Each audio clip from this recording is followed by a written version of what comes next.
today. Todd Golden is trying to do what Billy Donovan once did, which is win a championship. Now, Billy got 2, but you can't get 2 if you don't get 1. So the key to Florida winning this game, Matt McCall, is their unselfishness, how they play the game. Their superstar, to me, is a guy that, yes, is calm, steps up in big moments when the game's on the line and able to make big shots, but he also is unselfish. He makes the right play. He doesn't seem to me like a guy that ever tries to force the issue.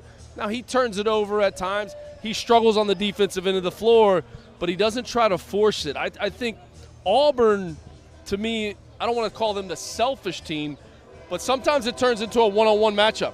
Yes. Sometimes when Pettiford comes into the game, he just tries to go, and he tries to go and get one. I think Florida's unselfishness plays out in this one. Yeah. The thing I'm worried about with Florida, and I'm curious your opinion on this, is they were rolling heading into the tournament. Yeah. I think everyone was like, that might be the best team in college basketball. Yep. They weren't great against Norfolk State after the first He was 20 frustrated with minutes or them. so. Todd Golden was frustrated. Against UConn, I would make the argument UConn probably outplayed them. Florida was lucky to get by.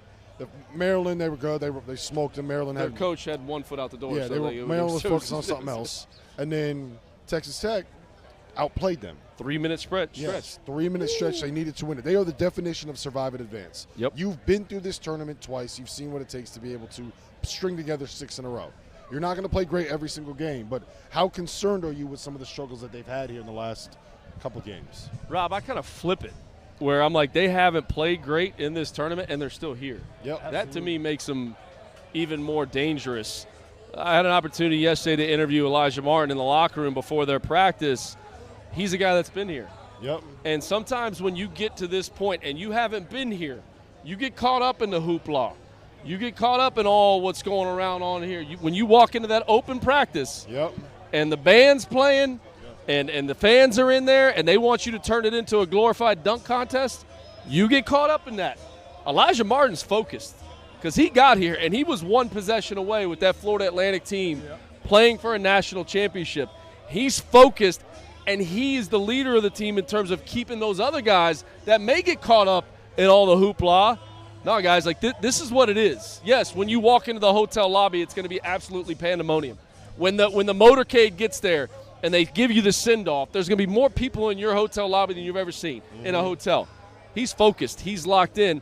I think the fact that they have not played that well in this tournament, it's a positive for the game. Todd's got their attention then. Yeah. No, I think he's unequivocally right about that because I said this a little bit in Vegas. I thought UConn was the game. I did too. And it turned out to be because I thought Texas Tech was the game. I mean, too. don't get me wrong, but that was a miracle. Just that, holy shit, we can do this. Right. We can make this run. And it turned out to be a really tight game, a tough game. Didn't play great, obviously. Texas Tech game was the same way. They put together a crazy stretch down there when they needed it most. But at the same time, they know that they can play a lot better. We've seen them play a lot better. They've been better all year long. So going forward now, you get into this situation, you're one of the last 4 teams. We haven't got close to maximizing or playing at our highest level, guys. What better time now than put it all together, right? Yep. And then you look at it on this end, especially for this first game against Auburn, I'll look at the depth. And I think that's going to be the difference in the game, man. Yeah, man. I mean, like, how guys go Aberdeen, to the bench, they go to the bench and they don't lose anything.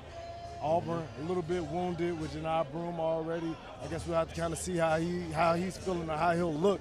But Florida has a chance, I feel like, to kind of wear them down, especially if the pace is a little bit more up and down and fast. So I think it plays in the Florida hands. So I'm looking forward to seeing the outcome of some of these today. I'll say this: we can't know Janai Broom's health all other than what he tells us. Right? He says he's 100%. He's going to go. He's going to play. I do think we have lost sight a little bit of how great Auburn was this year. I totally agree. You know, there's the stat of no team has ever lost 3 of their last 4 and won a title.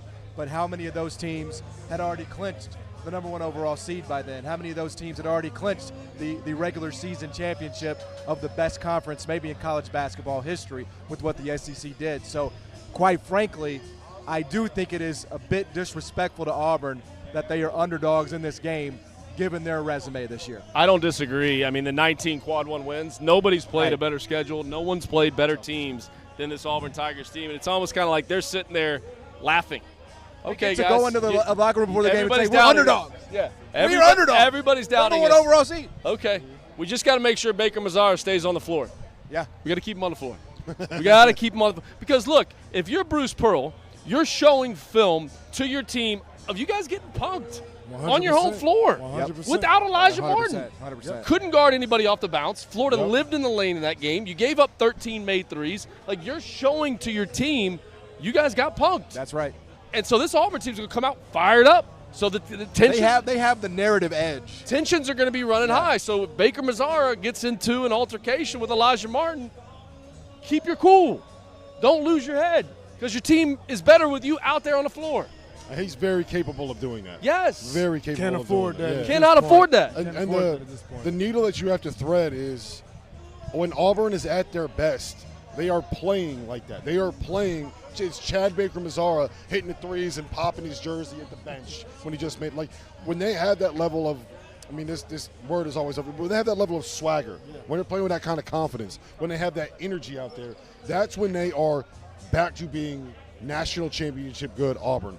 And we saw it in the last 10 minutes against, it was Michigan. They're down 48-39. They outscored Michigan 39-17 the last 10 minutes. Then they come out against Michigan State. In the first 10 minutes, they outscore them 23-8. That 20-minute stretch right there, you outscore the two best teams in the Big Ten 62-25. That Auburn right there is the Auburn that can go out and not only beat Florida, but can beat Duke in the national championship. So my question is, can they play with that level of intensity without having it go to the bad side? That is the whole key to me for Auburn. I mean, I think they've shown that they're more than capable. But the thing that scares me, and I'll say it, and this sounds crazy because John had a great point. We're sitting here talking about all 1 seeds as well. Yep. All these teams are really deserving, and Auburn has had probably the best season out of all of those teams. But the thing that scares me is that they do have those lows, Rob, like you talked about. Yep. They have an ability to hit the gas like they did in that Michigan game, where it's like, man, it's a nip and tuck game, and you come back and turn your head for a second, and it's bang, they're down, they're up 12. Like, man, they have another gear that they're able to hit. But with a team like Florida, you're going to have to do more than just a couple runs here and there. They're going to have to sustain some of those long stretches of play where they're playing in that next gear the entire time. So it'll be interesting to see because I think they do have a shorter bench as well, too. So. Yep. It's going to be a fantastic game. Looking forward to it. There's obviously another game. Houston